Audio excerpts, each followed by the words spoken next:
All right, last night we got some sweet new reveals from Games Workshop at the Nova Open. So today we're going to go through those here real quick. We're going to talk about the Psychic Awakening. We're going to talk about the Bone Reaper Osiarchs. We're going to talk about some of the Warcry stuff, some of the new Sisters of Battle. There is so much to go through, so let's make our way into this. To start off here, we have the Psychic Awakening video. Let me turn this down while it kind of plays. And this kind of is the continuing narrative that we've seen from the other videos to have come out. There we go. It's a little bit lower, not too long ago. And as this kind of unfolds, it looks like it in itself is going to unfold over a series of time. These are going to be the expansion to the 8th edition narrative that we've seen coming with the Indomitus Crusade, with stuff like the Desolation of Baal, and so on and so forth. This Inquisitor actually even brings up things like the Desolation of Baal. I think we just missed it. And it talks about how the greenskins are kind of rampaging through everything. This event is supposed to bring a lot of rules and a lot of new models to the tabletop. What does that exactly mean? We don't rightly know just yet. And this video kind of hints at a lot of things. The fleet in the background is the Black Templars fleet. I think it was actually evident, right? Yeah, there's the Black Templar symbol right there. So it's the Black Templars fleet that is going God knows where, or Emperor knows where. And we're going to hopefully see more of this. And this is part of what they had said was the summer campaign, or continuation of the Vigilus campaign during Vigilus Ablaze. So we heard this news back in March or so, or February, and we're finally coming around to fruition of this playing its ugly hand out. And what Games Workshop has said is, again, this is new rules for everything. You get this nice little inquisitorial seal right here. Wait a little bit further, we see this, which is obviously a rune of the Eldar, and her saying, you know, the fate shall not be mankind's alone. So as we scroll down here, we can take a look. New rules for, you know, Space Marines, Knights, Chaos Knights, Greenskins, Blood Angels. I mean, Tyranids are on this list. You've got Necrons on this list, Tau on this list, Space Wolves on this list, Dark Angels. I mean, everyone is on this list pretty much, for the most part. Variations of Eldar and Dark Eldar are all over this piece. So what does this mean? We don't really know 100%. There was a rumor that had kind of circulated that we will be getting kind of like a half edition upgrade, like a 8.5 rather than a full 9th edition jump. Since this is really going to culminate in new rules for everyone, we might be seeing version 2 rulebooks of all of our respective races. If you really think about it, they've had these set FAQ kind of timelines, right? With 2 major FAQs at the beginning and end of every year, with erratas throughout the year, pretty much every quarter. This would really really make the game so difficult to jump into at this current point.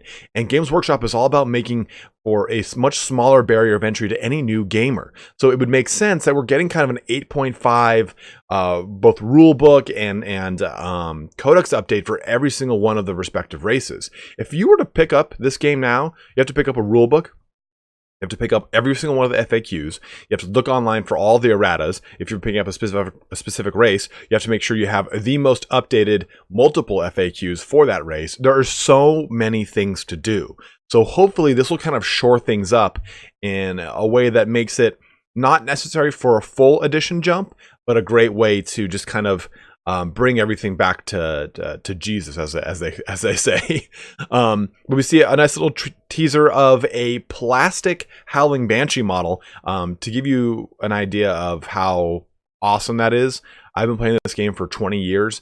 I have got tons of metal Howling Banshees, and then the most current ones are all fine cast resin. So it's great to see finally making that jump to plastic. And I'm really excited to see what kind of stuff we get. A lot of people have suspected that Psychic Awakening is going to be the addition of persistent spells like you get from Age of Sigmar, those actual models that represent spells that are coming into the game that you have to spend points on.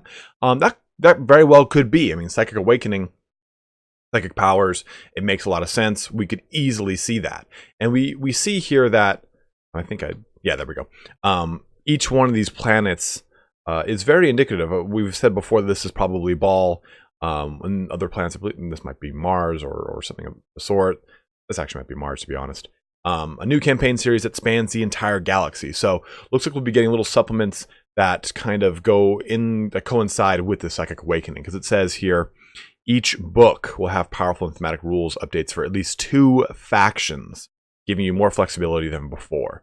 So perhaps just like Vigilus Ablaze or Vigilus Defiant, where we get specialist stratagems or formations or detachments, is what we'll probably be getting with those books. So it'll be interesting to see how that kind of pans itself out. Now, moving on to some other news, we do have, I don't focus on this a whole ton. It is a funny video nonetheless, but this is pretty much the new Raven Guard Shrike here. He has been given the Primaris treatment, and he's been actually made into a Vanguard Primaris, which is pretty interesting, but also extremely thematic here. I did really like the old Shrike a lot, but nonetheless, I still think this one's pretty damn cool in his own flavorful kind of way. You look at that right there. Boom! They said this is the Primaris Beaky helmet variation, or the Corvus pattern of power armor, as it were. But I think, as a whole, I'm really excited to see all of these models make this jump to Primaris. I mean, if we're seeing the Raven Guard now, we saw kind of a teaser of Black Templars in this fleet, so hopefully we'll start to see some Black Templars with, you know, Grimaldus and Helbrecht. I mean, there's plenty of characters that can all receive the Primaris treatment, and I'm really stoked to see that kind of going on. Now, we see some new Necromunda action coming on here as well. Oop, turn you down, little guy. And Necromunda I have yet to play Necromunda yet, and I really want to get into it, but some new reveals coming our way for Necromunda in the near future. It looks like we have Dark Uprising, as it were. We have some more Middle-earth action coming in. I wanted that to completely finish. We got some more Middle-earth action coming in with War and Rohan. A brand new awesome building. When I was playing this game when it first came out, you didn't get cool buildings like this. You had like just barely like effort put into models. And the whole model range of Middle-earth is so awesome now. Warhammer Warcry, though, is also getting some new additions with monsters and mercenaries. So ways that you're going to be adding monsters into the Warcry range, which will be quite fun and quite awesome and very different. I've heard Warcry is amazing. A lot of people have been picking it up because it's that kind of short form skirmish style gameplay, much like what we saw with Mordheim, where you've got a war band versus a massive army. But you can transfer models back and forth between your grander Age of Sigmar army and your Warcry army. But of course, these are a little bit more chaosy themed because of, you know, just the way this all goes. Now, this is huge. We finally get, I guess you could say, Tomb Kings in some way, shape, or form. Let me get you down even further. There we go. Ossiarch Bonereapers have come in now. They are landing here. We're getting a brand new. Look at this catapult. Look at this awesome catapult. Look at these badasses here, right here. I mean, they've taken the Mortarchs. Wow, I did not realize like this whole like, where is it? I guess I never put this together, but the samurai kind of theme that they all have to their armor with like articulating plates. I can't remember the name of it, or brigandine overlapping armor pieces is really, really, really, really cool. I really like. They are not the Tomb Kings of old, obviously. Look at this guy. Helmets are all so sick. These guys are more constructs than they are actual undead skeletons. And of course, there's a much different kind of storyline and lineage to these guys. But I love the aesthetic. They've taken what we got with oh man, I can't remember the name of them. Right at the during the end times, I can't remember the name of those guys. Morghasts or something of the sort. And they took that same thematic, or that same kind of armor and bone synthesis, and made an entire army out of it. So here's what we get, and this is so sick. Like, look at these guys. Like, I have not jumped into Age of Sigmar just yet. I'm still waiting to see what Tyrion's Sun Elves are going to look like. If they're in any way angelic, just like my Blood Angels, then I'm going to absolutely, you know, jump on that bandwagon. But these guys, look at these grinning faces. Like, they look terrifying. And each one of these models looks so, so cool. And they're big, they're bulky. They look just damn awesome. Every single thing that comes out of the Age of Sigmar line has a lot of amazing detail, And as much as I wish it was Warhammer Fantasy, it's refreshing to see Warhammer in a whole different light with the kind of, I guess, not perfection, but they've been doing this for a long time. And they now have such a fine tuning of how to do all these molds and models that you get such a beautiful display of everything. You can't really do too much out of the ordinary with Warhammer 40,000 because it's kind of an established formula. With Age of Sigmar, it's pretty much like, hey, artists, go ass wild, because then we can do whatever we want with the molds. And I really like to see that with Age of Sigmar, how you just get these models that are so original and so different from anything we've seen before in the Games Workshop range. And this is coming from someone who was vehemently against Age of Sigmar for so long. From what I understand, the lore itself has really kind of fleshed itself out a little bit better, and it starts to make a little bit more sense. Things aren't just completely crazy all over the place. But I'm curious to see how this army kind of fleshes out. I know I would probably not pick it up, even though it is beautiful looking. I'm still holding out for those Tyrian Sun Elves. I've still got a box of Sigmarines behind me, waiting to start if the Sun Elves are terrible. But as a whole, there's a lot of amazing things coming out from Nova Open. We get the new Angels of Death animated series coming. This is from the same person who made oh, what is it? It's that one animated short that's on YouTube. I believe that person is in this team. So we're looking for a lot of fun stuff from there, as well as, oopsies, new Sisters of Battle.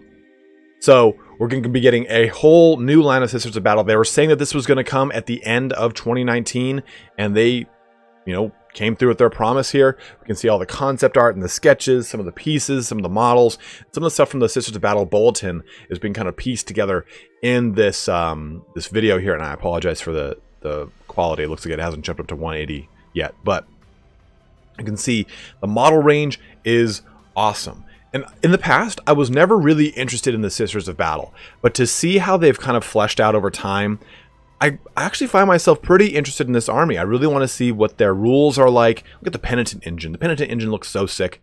I don't know if I would jump on this the beginning of November when it comes out, but I mean, take a look at these Battle Sisters. I mean, I love the scale of them. They're taller.